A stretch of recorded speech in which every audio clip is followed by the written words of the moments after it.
Right, shall we? Yes. Yeah. Hey, how you doing? Haha. Another episode. Another episode.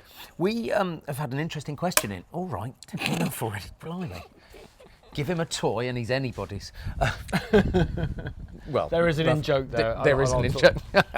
Anyway, so we've had a question in. You know how we're across all social media? Yes. And lots of people have been asking questions, and that's great. So a lot of people coming in on TikTok. Thank you. A lot of people coming on YouTube. A lot of people coming on Instagram, whatever. TikTok's just gone ballistic. TikTok has gone ballistic. So thank you if you're watching us on TikTok. You don't get the full episode on TikTok. The only place to get the full episode is here on YouTube. Yeah. Okay. So On the tube. one of the questions that came in, I thought you'd appreciate this, is what famous people have you boys met? And actually, between us, we've got quite a few. Well, do I go first or do you go first? Are we going up in stages of fame? No, I think we just bounce around.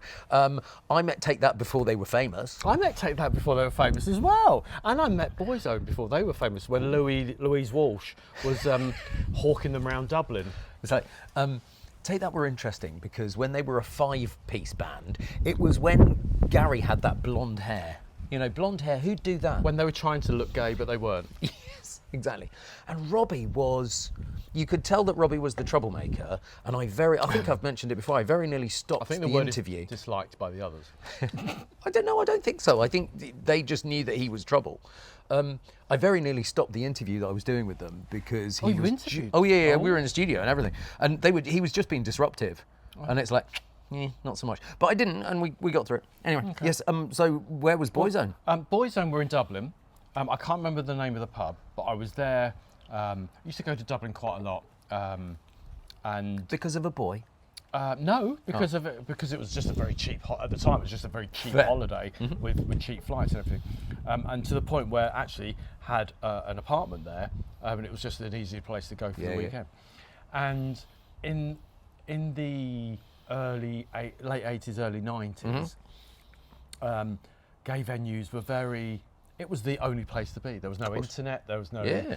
It was just, if you wanted to go and meet your gay friends, you couldn't meet them in normal straight bars. Kids today don't understand you wouldn't that. be tolerated. It's like, so we live in a much better society. We don't live in a great society, but we live in a much better society. If you had a gay bar in the 80s and 90s, you were minted. Oh, yeah. Absolutely minted. Absolutely. It was like the mafia, because it was... you could just print your own money. Actually, in many different ways. Yes. Anyway, so Louis Walsh I didn't know who he was at the time. Later became Nor did anyone. X Factor. Yeah. But he was hawking them around, literally for free, to get them exposure. And the rest is history. He got them on that chat show with Gay Byrne, and the rest is history. Absolutely. Yeah. Absolutely. Are we talking met or just... Interactive with met. The question said met, so did I interact with them? No, I didn't interact with them. But they were there, and before they were famous. Let's call it one of those, before they were famous. Very, very early, of course. I did a TV show with Sally James from Tiswas. Today is Saturday. Wear a smile. Which you have to be of a certain age to understand. I've read about it. I think I'm going to leap to Buckingham Palace next for interacted with. Shall I tell you one of mine before we do? Go on then. I thought you had just told us one of yours. I just said something. You just did Boyzone. Boyzone. I interacted with a singer from, let's just say he was in a nightclub called, it was in Cavendish Square. Oh, are you talking interacted? Interacted with. Well, there's two. And the one one I'll mention. The other one I'm not going to mention because it doesn't deserve a mention. Is Jimmy Somerville. Me and Jimmy Somerville. It sounded like the other Jimmy for a moment. What? Sounded a bit like, not that one. No, now then. Not that one. Jimmy Somerville. Yeah, no. I was much younger with that one. Communards. From the Communards. Yeah. From Bronski Beat, as he was just left Bronski Beat and become Communard. So we had a few drinks and a little bit of a boogie in the nightclub in Cavendish Square, which was underneath a pub. But again, a lot of gay venues were hidden. Totally. But you had to know about where they were. To know about where they were. Let's go on. Jump to Buckingham Palace. So I was invited to a dinner at Buckingham Palace because I'd been doing this promotion on the radio, and we got to take a listener with us who'd won a competition. It was Andrew and Sophie who were sorry, Edward and not Andrew, not Andrew. I bet he was sweating. It was Edward. Apparently he doesn't. It was Edward and Sophie sweating now. that were hosting this dinner as part of the Duke of Edinburgh Award thing.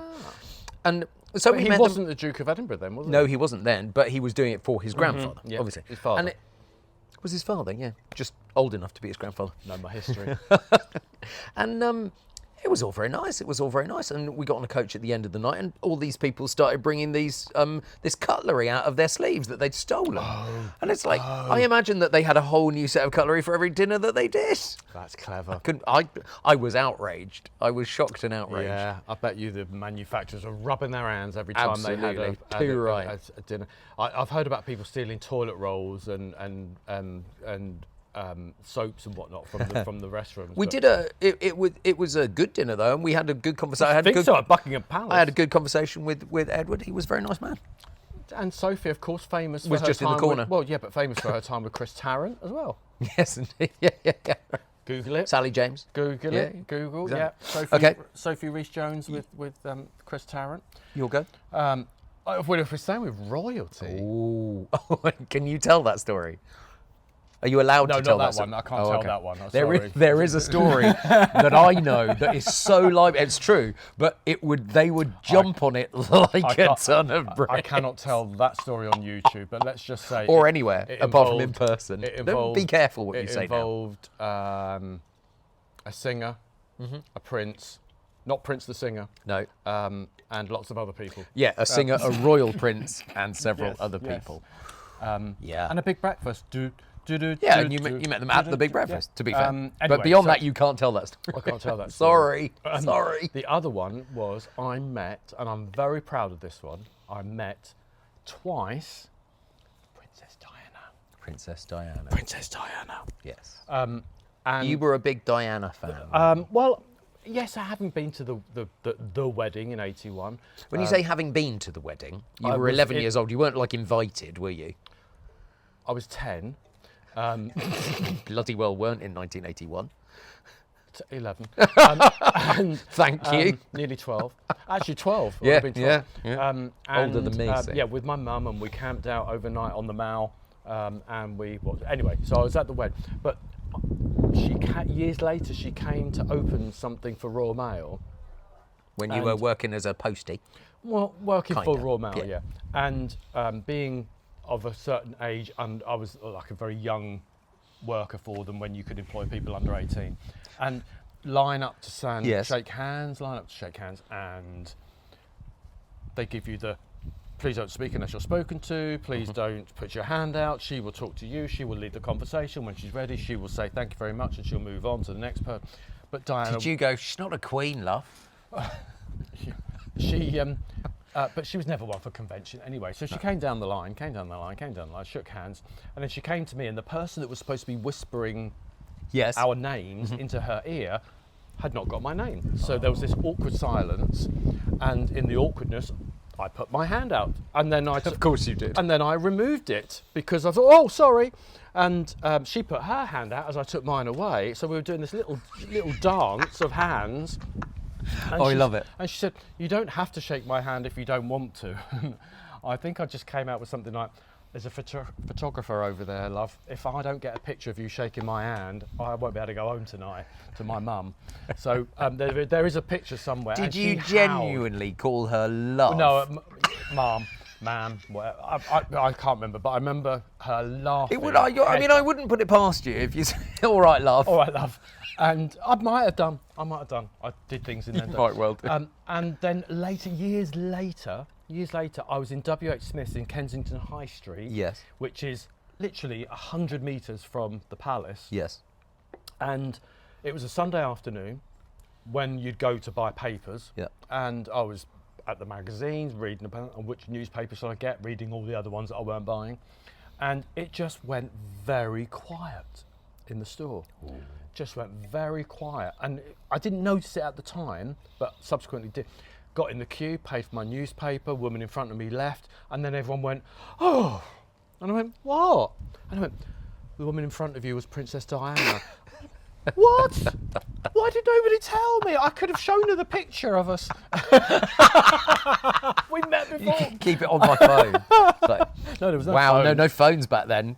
No Oh, phones, that's because just funny. she died in '97, and really phones are in their Well, infancy. I mean, and just at that There you go, point, that's I was mine. the first. That's my most famous one. I was the first newsreader in Britain to announce Diana's death at 5 to 5 on that fateful morning. That was a fateful morning. Oh, and I mean, talking of famous people, just about everyone that had known Diana was trawled through. I was working for LBC, and they were in the basement of ITN. So almost every famous person that had ever met Diana was trawled through the building at various different interviews through that day. Sound bites. And I spent 8 hours interviewing people in racked grief, going, "This is just surreal." And the news editor asked me to stay on for an extra 2 hours at the end of the shift. I went, I'm totally spent. Yeah, I had to go home and try and process it. That's an episode for another time, isn't it? Talking about famous deaths.